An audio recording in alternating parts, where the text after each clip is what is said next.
How are you all. I hope आप सभी होंगे फिट एंड फाइन। मैं मुकेश आपके अपने यूट्यूब चैनल COE वीरपुर पर हार्दिक हार्दिक स्वागत करता हूं। मेरे भाइयों और बहनों, आज का जो हमारा सेशन होने वाला है वो काफ़ी खास होने वाला है। यह सेशन 2026 में जो बच्चे एग्ज़ाम देंगे उन बच्चों के लिए बहुत बेनिफिशियल होने वाला है। आप बोलेंगे सर ऐसा क्या होने वाला है, तो मैं आप लोगों के लिए पूरे बुक से अगर बात किया जाए दिगंत भाग 2 से और हिंदी व्याकरण से टोटल इसमें 100 MCQ लेकर के आया हूं। और आप लोग देखेंगे जो VBI MCQ मुझे लगा, टोटल हम आप लोगों को 5 सेट करवाने वाले हैं, जिसमें कि हमारा ये पहला सेट है सेट 1। इसी तरह हम आप लोगों को टोटल और 4 सेट करवाएंगे, मतलब टोटल का टोटल 5 सेट करवाएंगे। तो हम लोग देखते हैं, जानते हैं यह क्वेश्चन में आपका लेवल कितना है, क्या है, नहीं है, और क्या आपसे ये क्वेश्चन बन पा रहा है या नहीं बन पा रहा है। अगर नहीं बन पा रहा है, देखिए अगर नहीं बनेगा तो आप लोग प्रैक्टिस करेंगे और ज़्यादा मेहनत करेंगे। अगर बन पा रहा है तो आपका रिवीजन हो रहा है। तो देखिए आपके सामने जो क्वेश्चन है हम लोग देखेंगे और जानने का प्रयास करेंगे। तो देखिए आपके सामने थंबनेल जो लगा हुआ है, इससे भी आपको पता चल गया होगा बिहार बोर्ड इंटर फाइनल परीक्षा 2026। और कौन से क्लास के, तो कक्षा 12th के। और कौन सब्जेक्ट का, तो हिंदी का। चलिए आगे हम लोग देखते हैं। और ये क्या है, पार्ट 1 है मेरे भाई ये, और इसके बाद जो आने वाला है वो पार्ट 2, फिर आएगा पार्ट 3, फिर आएगा पार्ट 4 और फिर आएगा पार्ट 5। चलिए आपके सामने पहला क्वेश्चन है। क्वेश्चन कह रहा है बालकृष्ण भट्ट किस युग के निबंधकार थे। बार बार क्वेश्चन पूछा गया है। इसमें बहुत ऐसे क्वेश्चन है जो क्वेश्चन की मैंने ऑलरेडी आपको इससे पहले बिहार बोर्ड जो पूछा हुआ है, मतलब PYQ बात किया जाए तो प्रीवियस ईयर क्वेश्चन का भी मैंने यहाँ पर लगाया हूँ, और जो मुझे VBI लगा उस क्वेश्चन को भी मैंने यहाँ पर लगाया हूँ। तो बालकृष्ण भट्ट किस युग के निबंधकार थे। प्रसाद युग के थे, भारतेंदु युग के थे, द्विवेदी युग के थे, स्वतंत्रोत्तर युग के थे। तो आपका जो करेक्ट आंसर होगा मेरे भाई, पहले आप लोग कमेंट करिए जो आपका सही आंसर क्या होगा। तो सही आंसर होगा मेरे भाई इसमें भारतेंदु युग। ऑप्शन नंबर क्या हो जाएगा आपका, B हो जाएगा। आगे कहता है अगला क्वेश्चन आपके सामने है, उसने कहा था कहानी कब प्रकाशित हुई। मतलब उसने कहा था कहानी कब प्रकाशित हुई, 1913 में, 1912 में, 1990 में या फिर 1915 में। कमेंट करिए आप लोग, आपका जो सही आंसर होगा। तो 1913 तो होगा नहीं, 12 भी नहीं होगा, 1900 भी नहीं, तो 1915 करेक्ट आंसर जो होगा आपका ऑप्शन नंबर D होगा। आगे देखिए अगला क्वेश्चन है हमारा, चंद्रधर शर्मा गुलेरी का जन्म कब हुआ था। चंद्रधर शर्मा गुलेरी का जन्म कब हुआ था। 7 जुलाई 1882 ईस्वी, 8 जुलाई 1883 ईस्वी और 7 जुलाई 1883 ईस्वी, और उसके बाद है 8 जुलाई 1890 ईस्वी। तो आपका जो करेक्ट आंसर होगा वो हो जाएगा ऑप्शन नंबर C मेरे भाई, आपका 7 जुलाई 1883 ईस्वी में। अगला क्वेश्चन कहता है जयसी किस शाखा के कवि हैं। मलिक मोहम्मद जयसी, ये आपका काव्य खंड का पहला चैप्टर है। अभी देखिए जयसी किस शाखा के कवि हैं। प्रेम मार्ग, राम मार्ग, कृष्ण मार्ग और उसके बाद है आपका ज्ञान मार्ग। यहाँ पर आपका सही आंसर जो हो जाएगा वो सही आंसर होगा प्रेम मार्ग। ऑप्शन नंबर 4 का A हो जाएगा। आगे कहता है अगला क्वेश्चन, शिक्षा शीर्षक निबंध किसने लिखा है। शिक्षा शीर्षक निबंध किसने लिखा है। J कृष्णमूर्ति, उदय प्रकाश, रामधारी सिंह दिनकर या फिर अज्ञे जी हो गए। यहाँ पर मिसिंग है, अज्ञे होना चाहिए था। तो आपका सही आंसर हो जाएगा option number A, J Krishnamurti. अगला क्वेश्चन कहता है उदय प्रकाश का जन्म कब हुआ था। उदय प्रकाश का जन्म कब हुआ था। तो ऑप्शन नंबर A कह रहा है आपका 4 जनवरी 1955, 1 जनवरी 1952, C कहता है 2 जनवरी 1953 और ऑप्शन नंबर D कह रहा है 3 जनवरी 1954। आप कमेंट करिए आपका सही आंसर क्या होगा। तो आपका सही आंसर जो होगा ऑप्शन नंबर B, 1 जनवरी 1952 को होगा। जयसी की प्रमुख कृति कौन सी है। शक टहरन, उसके बाद है Padmavat, Ramcharitmanas, Gita Govind. Option number A, option number B, option number C, option number D। तो यहाँ पर करेक्ट आंसर जो हो जाएगा ऑप्शन नंबर क्या हो जाएगा? बी हो जाएगा। चलिए, सूरदास के दीक्षा गुरु कौन थे? अगला क्वेश्चन है क्वेश्चन नंबर 8। सूरदास के दीक्षा गुरु कौन थे? तो तुलसीदास, चैतन्य महाप्रभु, कबीरदास और वल्लभाचार्य। इसमें बहुत बच्चे कंफ्यूज करते हैं, ये क्वेश्चन पूछा हुआ है, इससे पहले भी आर्ट्स वाले में पूछा गया है और साइंस वाले भी में क्वेश्चन पूछा गया है। तो आपका सही आंसर जो हो जाएगा वल्लभाचार्य। ऑप्शन नंबर क्या हो जाएगा? डी हो जाएगा। जे कृष्णमूर्ति के पिता का नाम क्या था? तो अब देखिए, नारायणा जिद्दू, चंद्रशेखर जिद्दू, वेंकटेश्वर जिद्दू और कृष्णन जिद्दू। तो ऑप्शन नंबर आपका जो सही होगा वो हो जाएगा ऑप्शन नंबर ए। क्या हो जाएगा आपका? नारायणा जिद्दू। आगे कहता है क्या तुलसीदास का मूल नाम क्या था? तुलसी या फिर रामलला या फिर राम बोला या फिर आत्माराम। तो आपका सही आंसर क्या होगा? आपके जो बच्चे, देखिए आप अपने पास एक नोटबुक और एक पेन लेकर रखिए। अब मैं जो आंसर बता रहा हूँ और आपके अकॉर्डिंग जो आंसर होगा, दोनों एक साइड लिखते चलिएगा, एक साइड आप अपने वाला, एक साइड मेरा वाला, और उसके बाद देखेंगे जो सही हो रहा है उसको सही करते चलेंगे और देखेंगे अंत में कितना आपका स्कोर सही जा रहा है। तो आपका देखिए, तुलसीदास का मूल नाम क्या था मेरे भाई? तो राम बोला। ऑप्शन नंबर क्या हो जाएगा आपका? सी हो जाएगा। अगला क्वेश्चन कहता है रामचरितमानस की रचना कितने समय में पूर्ण हुई? यह क्वेश्चन भी पूछा जाता है कब? आपके बिहार बोर्ड के एग्जाम में। कहता है क्या 1 वर्ष 6 माह, 2 वर्ष 7 माह 26 दिन, और है 5 वर्ष, और फिर है 10 वर्ष। तो आपका जो सही आंसर होगा वो हो जाएगा ऑप्शन नंबर बी, 2 वर्ष 7 माह 26 दिन। अगला क्वेश्चन है 12 नंबर आपके स्क्रीन पे। कवित्त के कवि कौन है? कवित्त के कवि कौन है? तो देखिए, कवित्त मतलब हम आपको इसका ट्रिक भी पढ़ा चुके हैं। अगर ट्रिक से भी याद होगा तो 3-4 क्वेश्चन हर बार आता है। तो ट्रिक अगर पढ़े होंगे तो आपको एक बार में बन जाएगा, अगर नहीं पढ़े होंगे तब तो कोई बात नहीं, अगर ऐसे याद है तो बहुत अच्छी बात है। Option number A Tulsidas, option number B Surdas, option number C Kabirdas और ऑप्शन नंबर डी भूषण। तो आपका सही आंसर होगा ऑप्शन नंबर डी भूषण होगा। आगे कहता है भारत लौटने के बाद जेपी ने किस पार्टी में प्रवेश किया? जब भारत लौटे कौन? जयप्रकाश नारायण, तो किस पार्टी में प्रवेश किए? कम्युनिस्ट पार्टी में, कांग्रेस पार्टी में, सोशलिस्ट पार्टी में और जनसंघ में। आपका जो सही आंसर होगा वो होगा option number B, Congress party में वो ज्वाइन किए थे जब वो अमेरिका से लौटे थे भारत तब। सच्चिदानंद, हीरानंद, वात्स्यानंद का जन्म कब हुआ था? ये है आपका रोज, मतलब जो है सच्चिदानंद, हीरानंद, वात्स्यानंद अज्ञे जी, ये रोज चैप्टर से क्वेश्चन है। इसका जन्म कब हुआ था? तो 4 अप्रैल 1987, 5 मार्च 1990 और ऑप्शन नंबर सी कहता है 7 मार्च 1911, ऑप्शन नंबर डी बोल रहा है 8 अप्रैल 1912। तो सही आंसर जो होगा ऑप्शन नंबर सी 7 मार्च 1911 को। अगला क्वेश्चन कहता है 15 नंबर में भगत सिंह को कब फांसी दी गई थी? भगत सिंह को फांसी कब दी गई थी? तो ऑप्शन नंबर ए आता है 8 अप्रैल 1929 को, 14 फरवरी 1931 को और 30 जनवरी 1930 को और 23 मार्च 1931 को। तो मेरे भाई 29 और 30 तो होगा नहीं, होगा तो 1931 होगा। 31 में भी फरवरी का बात नहीं, मार्च का, और मार्च में कब? 23 मार्च। ऑप्शन नंबर क्या हो जाएगा आपका? डी हो जाएगा। आगे क्वेश्चन कहता है भगत सिंह पहली बार कब गिरफ्तार हुए थे? 16 नंबर क्वेश्चन कहता है भगत सिंह पहली बार कब गिरफ्तार हुए थे?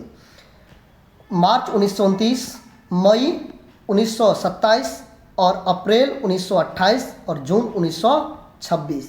तो आपका सही आंसर जो होगा वो हो जाएगा ऑप्शन नंबर बी, मई 1927।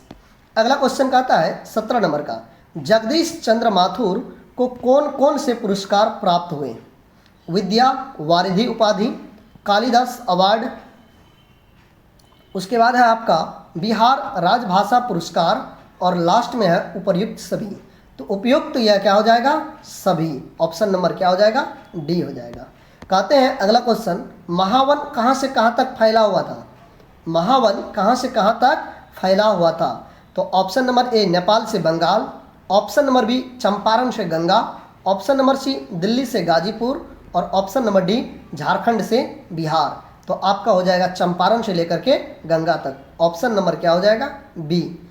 आगे देखिए हम लोग समझते हैं मोहन राकेश का जन्म कहाँ हुआ था?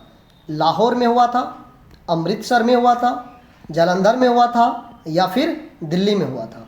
आपका जो सही आंसर होगा ऑप्शन नंबर बी आपका हो जाएगा क्या, अमृतसर। अगला क्वेश्चन कहता है मानक किस देश की लड़ाई में गया है? अफगानिस्तान में गया है, या फिर बर्मा की लड़ाई में गया है, या फिर श्रीलंका में, कि या फिर नेपाल की लड़ाई में गया है? तो ऑप्शन नंबर हो जाएगा आपका बी, बर्मा की लड़ाई में गया हुए थे। नामवर सिंह का जन्म स्थान कहाँ है? नामवर सिंह का जन्म स्थान कहाँ है? ऑप्शन नंबर ए Jiyanpur Varanasi Uttar Pradesh, option number B Prayagraj Uttar Pradesh, option number C कहता है लखनऊ उत्तर प्रदेश, और option number D Gorakhpur Uttar Pradesh. मतलब सभी ऑप्शन में उत्तर प्रदेश ही है। अब आपको जगह का स्थान याद रखना है, तो आपका करेक्ट आंसर होगा ऑप्शन नंबर ए जीयनपुर वाराणसी उत्तर प्रदेश। अगला क्वेश्चन कहता है जूठन कृति के लेखक कौन है? तो देखिए जूठन हम आपको इससे पहले सॉन्ग के माध्यम से याद करवाए थे, अगर याद होगा तो बहुत अच्छी बात है। किसी ने सॉन्ग गाए थे जो जूठन खा के, और अभी नहीं करेंगे, वीडियो लंबा हो जाएगा। तो देखिए option number A Ramdhari Singh Dinkar, option number B Om Prakash Valmiki, option number C doctor Bhimrao Ambedkar, और फिर मुंशी प्रेमचंद। तो जूठन कृति के लेखक कौन थे? तो ओम Prakash Valmiki ji, option number B. 23 number में क्वेश्चन कहता है किसने स्त्रियों को भिक्षुणी बनने का अधिकार दिया? किसने? कबीर जी ने, या फिर तुलसीदास जी ने, बुद्ध और महावीर ने, या फिर शंकराचार्य ने? तो आपका सही आंसर क्या होगा? कबीर, तुलसीदास, और बुद्ध और महावीर और शंकराचार्य। तो आपका करेक्ट आंसर हो जाएगा ऑप्शन नंबर सी। आगे कहता है 24 नंबर का क्वेश्चन दिनकर के अनुसार नारी के गुणों को अपनाने से पुरुष को क्या भय है? दिनकर जी का कहना है अगर नारी का गुण अगर पुरुष अपना लेंगे तो इससे क्या होगा? वह शक्तिशाली हो जाएगा, वह स्त्रीण कहलाएगा, वह नारी बन जाएगा, वह समाज से अलग हो जाएगा। समाज से तो अलग नहीं होगा, वह स्त्रीण, जिसको हम इससे पहले बोले थे, जिसको गांव में एक अलग नाम दे दिया जाता है, ऑफलाइन में हम बताए थे आप लोगों को। आगे देखिए 25 नंबर क्वेश्चन कहता है नामवर सिंह को साहित्य अकादमी पुरस्कार किस वर्ष मिला? 1971, 1975, 1980 और 1985। तो आपका करेक्ट आंसर क्या हो जाएगा? ए 1971, बी 1975, सी 1980 और डी है आपका 1985। तो करेक्ट आंसर हो जाएगा 1971, ऑप्शन नंबर ए। सुभद्रा कुमारी चौहान के पति का नाम क्या था? ठाकुर रामनाथ सिंह, ठाकुर लक्ष्मण सिंह चौहान, ठाकुर भूपाल सिंह और ठाकुर प्रताप सिंह। अब देखिए किसके? तो सुभद्रा कुमारी चौहान, इस किसी में चौहान नहीं लगा है, एक हुआ है, तो ठाकुर लक्ष्मण सिंह चौहान। वैसे लेकिन याद रखना इन्हें कि कहीं देख करके ऑप्शन को और भी घुमा के दे सकता है बोर्ड में। हंसते हुए मेरा, अगला क्वेश्चन है 27 नंबर का, हंसते हुए मेरे अकेलापन पुस्तक किस वर्ष प्रकाशित हुई? 1980, 1984, 1982, 1975। तो आपका करेक्ट आंसर हो जाएगा 1982, ऑप्शन नंबर सी। 28 नंबर में क्वेश्चन कहता है तिरिच के कहानी के लेखक कौन है? हरिवंश राय बच्चन, उदय प्रकाश, फणीश्वर नाथ रेणु, शिवानी। तो ऑप्शन नंबर आपका क्या होगा? ए, बी, सी और डी। जो करेक्ट आंसर होगा ऑप्शन नंबर होगा बी, उदय प्रकाश। आगे देखिए हम लोग समझते हैं 29 नंबर क्वेश्चन। कबीर ने किसे तुच्छ और व्यर्थ कहा है? भक्ति, ईश्वर प्रेम, सत्संग और बिना भक्ति के धर्म कर्म। तो आपका सही आंसर होगा ऑप्शन नंबर डी, बिना भक्ति के धर्म और कर्म करिएगा तो वह क्या होता है आपका? तुच्छ और व्यर्थ हो जाते हैं। आगे कहता है 30 नंबर क्वेश्चन, जयशंकर प्रसाद के पिता का नाम क्या था? शिवरत्न साहू, देवी प्रसाद साहू, अंबिका प्रसाद और कलाधर। तो option number a Shivratna Sahu, option number b Devi Prasad Sahu, option number c Ambika Prasad Kaladhar. तो करेक्ट आंसर हो जाएगा ऑप्शन नंबर बी। आगे देखिए हम लोग समझते हैं 31 नंबर क्वेश्चन का। कहता है कामायनी काव्य किस वर्ष प्रकाशित हुआ? 1929 में, 1933 में, 1936 में और 1937 में। तो आपका जो करेक्ट आंसर होगा वो हो जाएगा 1929, 33 और 37 और सी, ऑप्शन नंबर सी हो जाएगा 1936। आगे कहता है सुभद्रा कुमारी चौहान का जन्म कहाँ हुआ था? खंडवा मध्य प्रदेश, निहालपुर इलाहाबाद, जबलपुर मध्य प्रदेश, वाराणसी उत्तर प्रदेश। तो उत्तर प्रदेश तो होगा ही नहीं मेरे भाई, और मध्य प्रदेश तो होगा ही नहीं। बचा क्या आपका मेरे भाई, निहालपुर इलाहाबाद, मतलब ये क्या होगा, ऑप्शन नंबर बी। आगे देखिए, मलयज के पिता का नाम क्या था? मलयज के पिता का नाम क्या था? सर्वेश्वर दयाल सक्सेना, नामवर सिंह, या फिर विजय देव नारायण शाही, या फिर त्रिलोकीनाथ वर्मा। आपका करेक्ट आंसर होगा क्या, option number D, Trilokinath Verma. अगला क्वेश्चन कहता है 34 नंबर में, सुभद्रा कुमारी चौहान को क्या सबसे कठिन लगता है? मन को समझाना, घर को चलाना, या फिर धन कमाना, या फिर समाज से मिलना। तो इसके लिए सबसे बड़ा कठिन जो है, चूंकि इसके बेटा इनसे बिछड़ चुके हैं, तो ऑप्शन नंबर ए, मन को समझाना। जेपी के अनुसार आंदोलन का क्या स्वभाव होना चाहिए? कहते हैं जेपी के अनुसार आंदोलन का क्या स्वभाव होना चाहिए? हिंसक, उग्रवादी, शांतिपूर्ण और एवं लोकतांत्रिक, तानाशाहीपूर्ण। तो आपका तानाशाही का तो बात ही नहीं करते हैं मेरे भाई, उग्रवादी तो होना ही नहीं चाहिए, हिंसक। ऑप्शन नंबर आपका हो जाएगा सी, करेक्ट आंसर होगा शांतिपूर्ण एवं लोकतांत्रिक। आगे क्वेश्चन कहता है 36, नाभादास का काव्य रचना क्षेत्र था? Haridwar, Kashi, Vrindavan, Mathura. Option number A Haridwar, option number B Kashi, option number C Vrindavan, option number D Mathura. तो आपका करेक्ट आंसर होगा वृंदावन, ऑप्शन नंबर सी। संपूर्ण क्रांति आंदोलन का उद्देश्य क्या था? 37 नंबर क्वेश्चन कहता है, संपूर्ण क्रांति आंदोलन का उद्देश्य क्या था? केवल विधानसभा भंग कराना, या फिर केवल चुनाव कराना, या फिर समाजवाद को लागू कराना, या फिर व्यवस्था परिवर्तन करना। तो आपका करेक्ट आंसर होगा ऑप्शन नंबर डी, व्यवस्था को परिवर्तन करना। जब तक व्यवस्था परिवर्तन नहीं होगा तब तक देश का डेवलपमेंट नहीं होगा। अगला क्वेश्चन कहता है 38, 1974 में जेपी किस आंदोलन का नेतृत्व किए थे? नमक सत्याग्रह, चंपारण सत्याग्रह, या फिर छात्र आंदोलन, या फिर स्वदेशी आंदोलन। तो आपका सही आंसर होगा ऑप्शन नंबर सी, यह हो जाएगा आपका छात्र आंदोलन। अगला क्वेश्चन कहता है 39, बचपन में जेपी को किस नाम से पुकारा जाता था? नायक, बाउल, बबलू, या राजा। न तो बबलू और न तो राजा और न तो नायक, मतलब उसको किस नाम से पुकारा जाता था? बाउल नाम से। आगे कहता है लहना सिंह के गांव का क्या नाम है? मंगरे, माझे, कटरा और तेलघरिया। तेलघरिया तो था ही नहीं, कटरा तो था ही नहीं, या तो होगा मंगरे या तो होगा माझे। तो आपका करेक्ट आंसर होगा ऑप्शन नंबर बी, माझे हो जाएगा। चंद्रधर शर्मा गुलरी का जन्म कहाँ हुआ था? दिल्ली में, जयपुर में, कांगड़ा, अजमेर। तो दिल्ली में हुआ था या नहीं हुआ था? जयपुर में हुआ था या नहीं हुआ था? कांगड़ा में हुआ था या नहीं हुआ था? और अजमेर में हुआ था या नहीं? तो आपका करेक्ट आंसर होगा ऑप्शन नंबर बी, कहाँ हुआ था? जयपुर में। आगे कहता है 42 नंबर, लोग भूल गए हैं किसकी रचना है? भूपेंद्रपति, भूषण, सूरदास, रघुवीर साहे। तो आपका करेक्ट आंसर होगा भूपेंद्रपति, ये तो नहीं होगा, भूषण भी नहीं होगा, सूरदास भी नहीं, option number D correct answer होगा रघुवीर साहे। चलिए अगला क्वेश्चन हम लोग देखते हैं 43 नंबर का आता है क्या? अधिनायक शीर्षक कविता किस पुस्तक से ली गई है? लोग भूल गए हैं, आत्महत्या के विरुद्ध, हंसो हंसो जल्दी हंसो, मुक्तिबोध, रत्नावली। तो आपका जो करेक्ट आंसर होगा, लोग भूल गए ये तो होगा नहीं, हंसो हंसो जल्दी हंसो ये भी नहीं होगा, मुक्तिबोध, रत्नावली करेक्ट आंसर होगा ऑप्शन नंबर बी आपका। आगे कहता है 44 नंबर क्वेश्चन, ज्ञानेंद्रपति किस प्रशासनिक पद पर थे? ज्ञानेंद्रपति किस प्रशासनिक पद पर थे? जिला अधिकारी, पुलिस अधिकारी, या फिर कारा अधीक्षक, या फिर सेना अधिकारी। तो आपका करेक्ट आंसर होगा सी, कारा अधीक्षक। अगला क्वेश्चन कहता है मेरे भाई 45 नंबर में, गांव का घर शीर्षक कविता के अनुसार पंचायती राज में कौन खो गए हैं? ग्रामीण लोग खो गए हैं, कस्बाई, या फिर पंच परमेश्वर, या फिर शहरी।